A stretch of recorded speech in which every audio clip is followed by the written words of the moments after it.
Good day, everyone! Welcome back to another episode of Teacher I's Kitchen!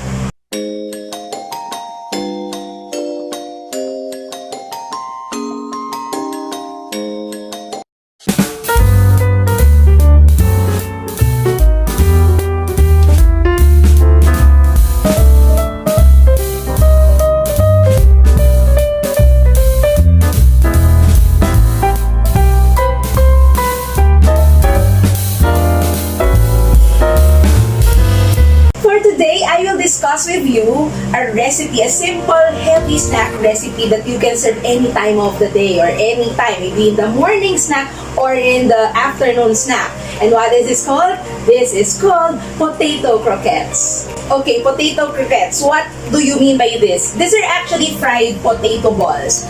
For some, they just fry it plainly like that. Or you can also add stuffings like maybe bacon or ham, cheese, chicken, or any other stuffing that you want. But this time, I have a different one. So let us start with the ingredients. Alright, so we start with the potatoes that we will mash. I have here 1 kilo of boiled and mashed potatoes. Into that, we will add later 1/4 cup of butter at room temperature or more if you desire to add more to that depending on your taste.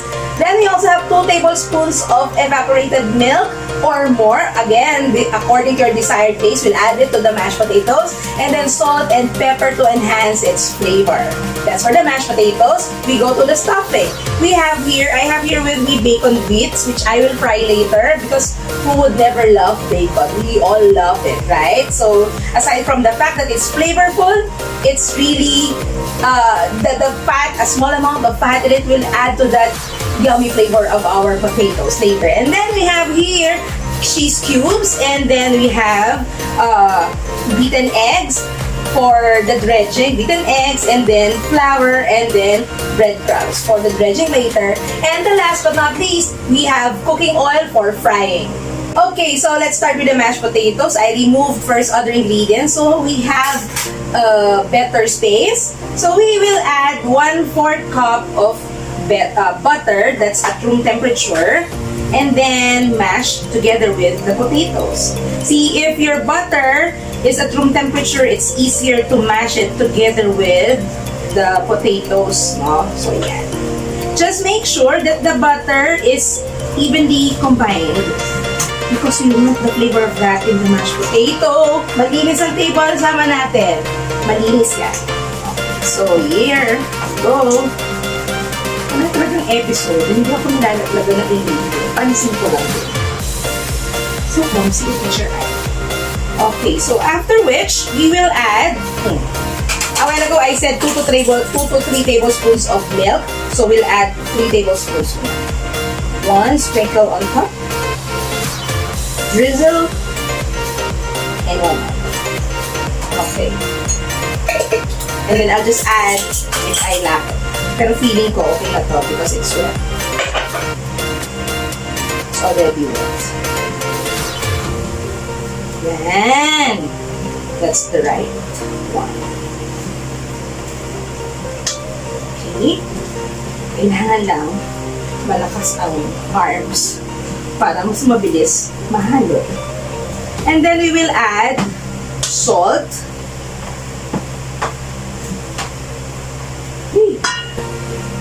We will add salt, 1 teaspoon of salt. This is 1/2. And another 1/2. That's 2. That's 1 teaspoon rather. So mix, mash, combine evenly. If you have a potato masher, that's good. If you have food processor, that's also good. But you know, just don't over mash the potatoes. You don't want it to be soggy. You also want to have some, you know, chunky potatoes as you bite. Ako gusto ko ganun yung chunks of potatoes. Small chunks lang, okay? And then you'll have to add here just 1/2 teaspoon of ground pepper.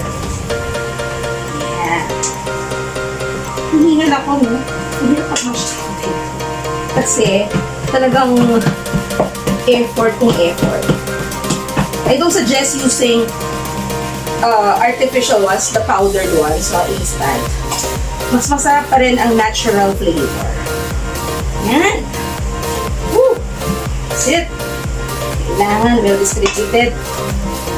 Let's taste. It's already good. Yan. Madami po.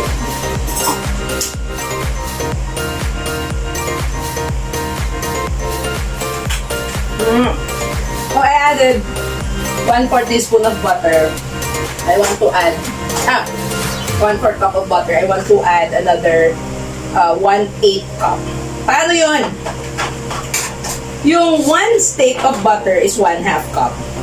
So to get 1/4 cup, so 1/2 cup yun, divide into 2. So that's 1/4 cup of the whole butter. Kailangan mo ng 1/8. So if you have 1 stick of butter, that's your the other half of the 1/4 cup. Fractions. I always tell my students, you see, in cooking, there is also math. Maraming math sa cooking kasi mga 1/4 teaspoon, 1/2, 3/4 kasama yan. Dapat marunong ka mag-compute.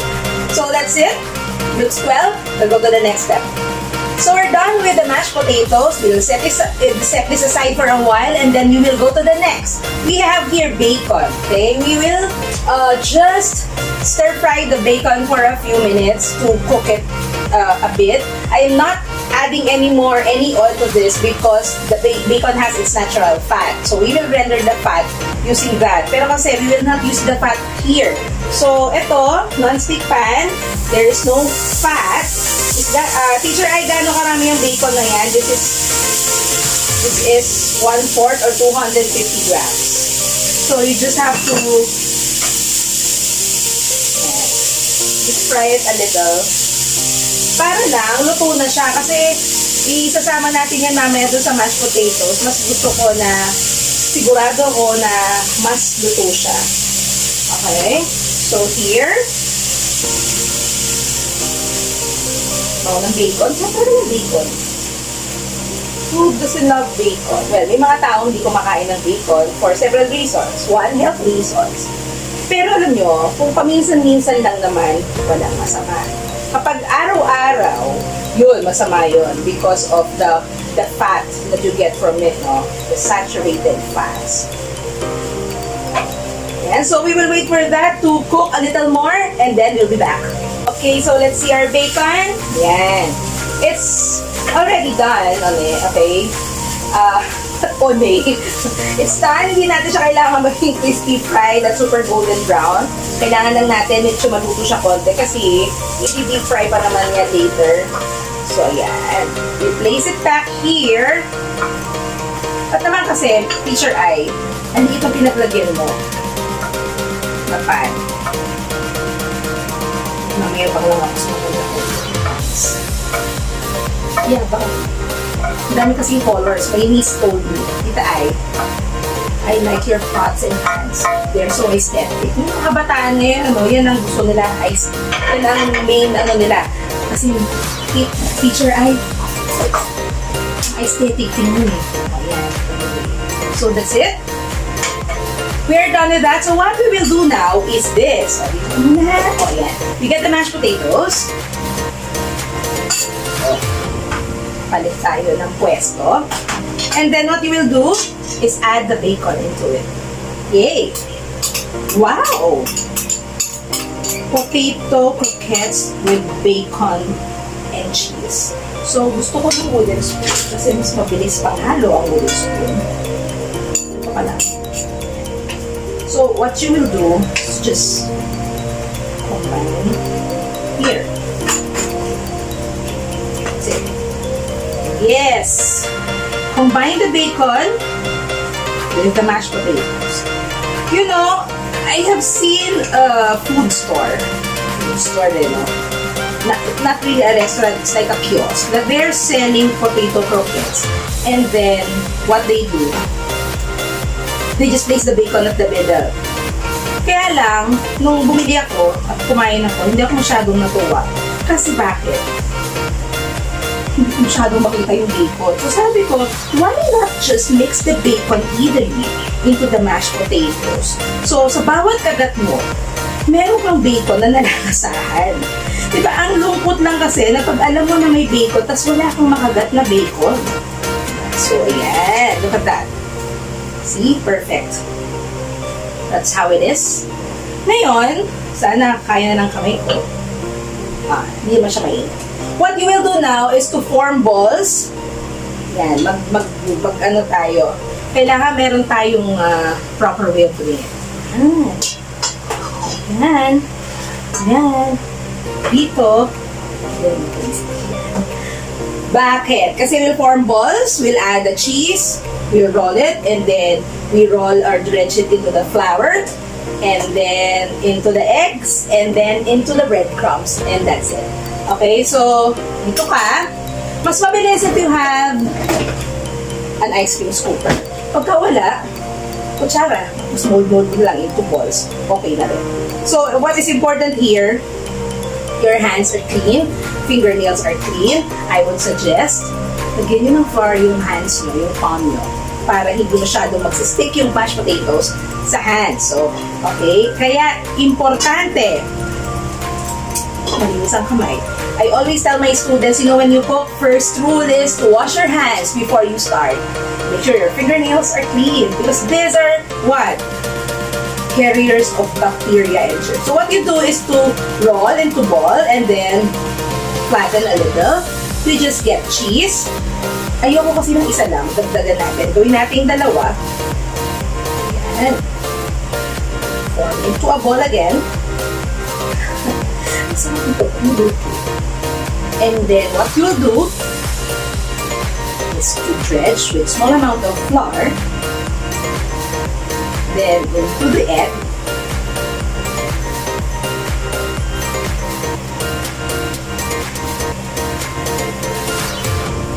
then into the breadcrumbs.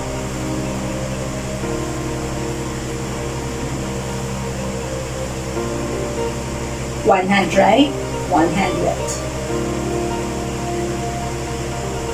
And then you place it in a container. But sa container ko nilalagay kasi ito, i-refrigerate mo to for 1 hour before you cook so that it has formed already into firm balls. So pag nag-fry ka, hindi na masyadong soft, no? At saka actually, ang totoo niyan, ito, habawa, hindi mo naman kayang ubusin lahat ngayon, no? Gawin mo, nasa ref lang sila. They last for a week. They last for a week na buhay pa siya, pwede pa siyang kainin. So, dalawa yan. Tapos, fry ka na lang. Pag kailangan. So, di ba, ang bilis. I do that kasi, lalo na pag maraming trabaho, kailangan may mga prepared ka na na pagkain. Ready to cook. Eh, kaysa bumili ka, mas masaya kung ikaw ang gumawa kasi alam mo mas malinis, mas masarap, mas healthy. So, ganon. So, yan no, flour muna, tapos beaten eggs, tapos breadcrumbs. You dredge it in flour. Dredge is to coat the solid food with powdered ingredients before cooking. We dredge in flour so that when you soak it in egg and then into the breadcrumbs will hold more. Okay? So, one more. Siyempre, tatapusin natin to. But for the sake of demonstration, roll, flatten, and then cheese. Kung gusto mo isa lang cheese, okay lang. This is cheddar cheese. Masarap kung may quick melt cheese. Kasi pag nag-fry ka, at kinain mo yan, no, it's oozing with cheese. So, tingnan nyo ha, dry hand, with one hand is dry, the other hand wet, for the beaten egg whites, beaten eggs, and then, another dry hand, no, your other hand that is dry for the breadcrumbs. Kasi, ang messy tingnan, no, kung parang kamay mo basa, tapos parang kamay mo may flour, parang kamay mo may breadcrumbs. So, that's it. Ang maganda lang na you have this, they are of the same sizes. Okay, I'll finish this. And then, I'll see you in a while, after a few minutes. A few minutes later. Ayan, okay, so, ako'y nagbabalik. Tatapusin ko na, tinatapos ko na. Mas maganda kasi, stress ko pagka hindi tatapos ko dito itong lahat. Pero eto na, konti na lang. Lagay muna natin lahat to para mas mabilis tayo. Ayan. Last two, I guess. Wala tayong iiwan na potato dyan. Mahal ang potato ngayon. So, dapat walang sayang. Ayan. Ay, medyo marami na tayo cheese. Cheesy yan. So, dapat patago yung cheese. Surprise! Pag sa pagkat mo, wow, may cheese! Okay? So, here, I think this is the last. Kinamay ko na talaga dahil wala na. So, gusto ko nang kunin lahat ng naiiwan dito. Oops! Simut. Simut saya. Simut sarap. Yan, dito na lang siya. Okay? Roll, roll, roll. And then flatten it. And then put cheese in it. Ito ang masaya kapag nagluluto ka sa bahay. Sigurado ka naman masarap yung ginagawa mo. You can choose your ingredients. No?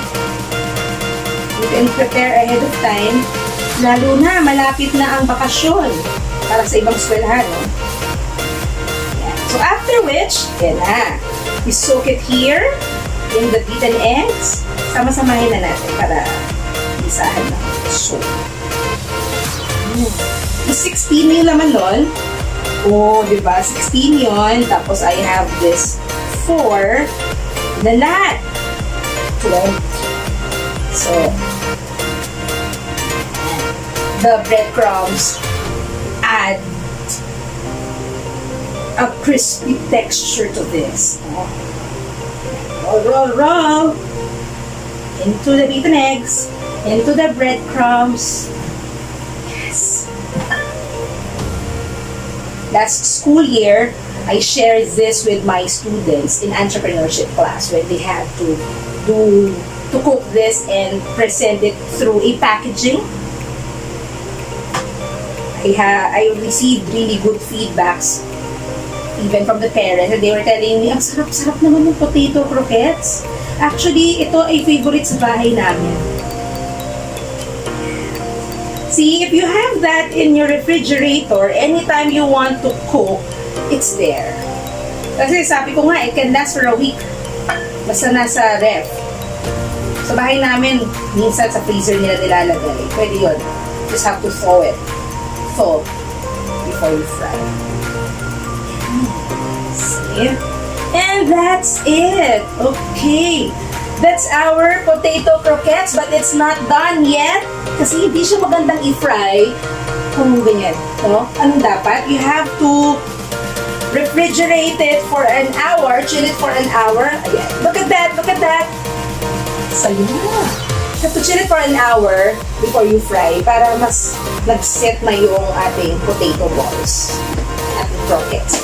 Alright? Diba? I do this every time. Kasi tutumin ako. Lata naman. So, I'll see you after an hour for our deep frying. 1 hour later. And we're back after 1 hour of chilling our potato croquettes. So, now we are to fry it. Deep frying method is used for this so that it will be evenly cooked.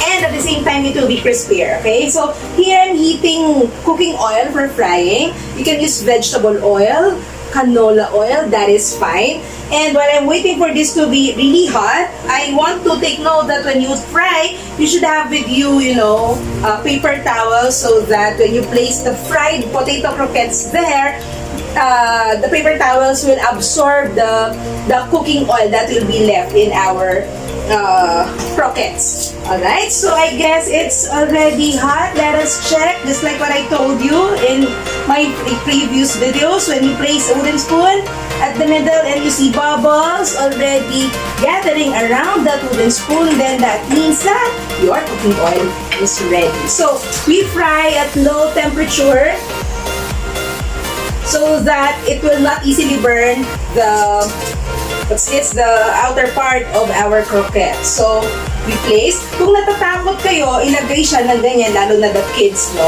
Gently just hold it with the tongs and then place it there. Alright? May pagano'n pa ako, medyo parang natakot. So, syempre lang tayo, we don't want to have burns just because of splattering oil.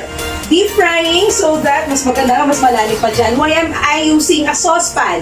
Well, it's because it's smaller, so mas makakatipid ako sa oil. Mahal din ang cooking oil. It's smaller, so mas mabilis lumalim. Yan. So, that's it.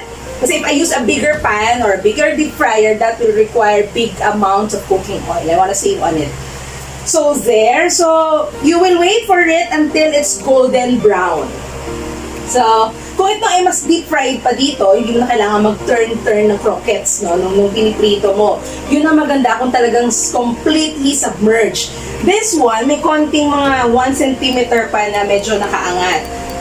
Pero huwag naman kayo magpa-fry na kalahati lang ng croquettes, yung nakasoak sa cooking oil kasi hindi siya magiging crispy the way you want it to be, okay? So, we turn this a little.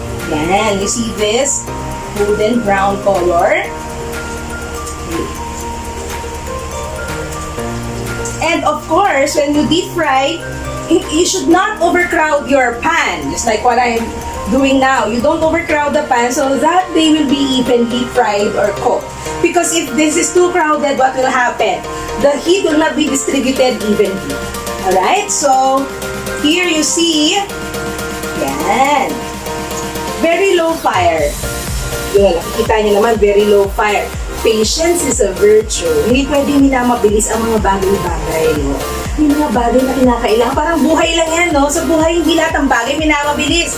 Mas maganda, gradually, ikakaroon ng mga changes. Oo.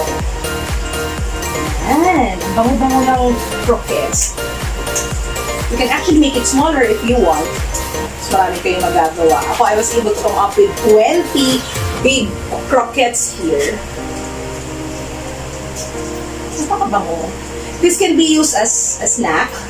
A heavy snack, actually. Kasi potato, carbs yun, no? Tapos bacon siya and may cheese. Yeah, right. I remember during the quarantine when my nieces and I were doing this, nagkausuhan ng dalgona coffee. Grabe, meron kaming croquettes at may dalgona coffee at the same time. Winner na winner ang aming merienda. Kaya winner din ang aming fast. Tumaba ako ng bongga kasi may kumakain. So if you just want to serve something new, something different to your family, this is the best. Pwede rin itong pang-negosyo, no?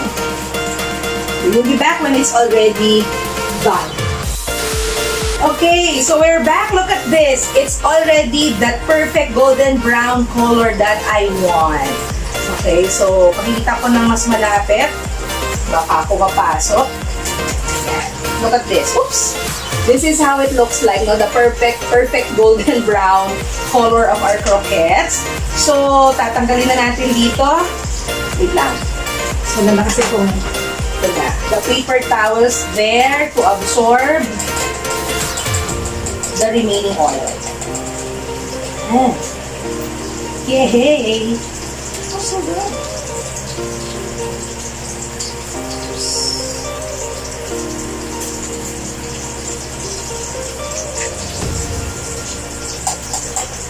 Yan. Yan, no? Tingnan nyo. I want you to look at it. I want to have one more batch. And then we'll be back for the taste test. Okay, we're back with this one. We will finish the last batch.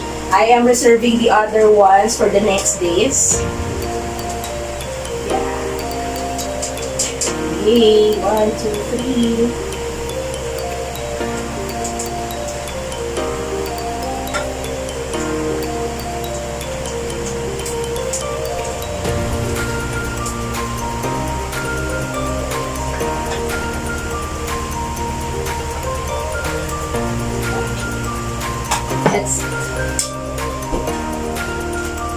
Yan.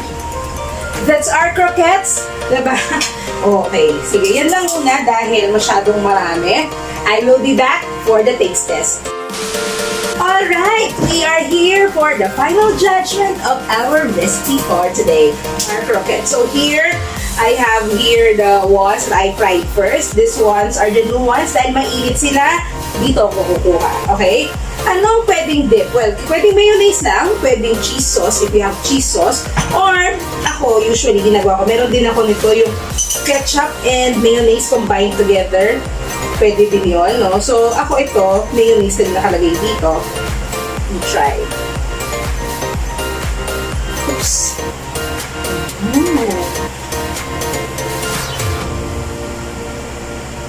Yan, no? Gusto ko mamaya makita nyo. Ayun yung quick melt cheese. Nakikita nyo ba yan? There's the quick melt cheese. So, we'll taste.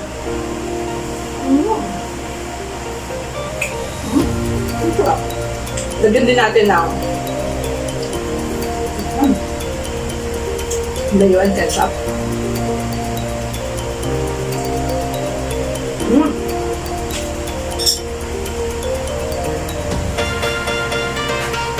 I'm using Japanese mayo for all these preparations that I have kasi I find it more flavorful. Pero, you can use whatever mayonnaise that you want. Alright? So, as easy as this. Matagal lang ang waiting time for the chilling process. Pero, ganun lang bilis sundan at gawin. This can be served for snacks sa family. At pwede rin siyang pang negosyo. And I'm sure, nagkiklik to. Kasi, bahay namin, click na click to. Okay?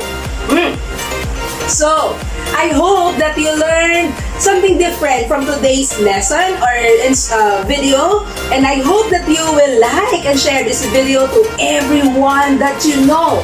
And I hope that you will try this recipe immediately. Please comment in my comment box. Tell us the result of your recipe.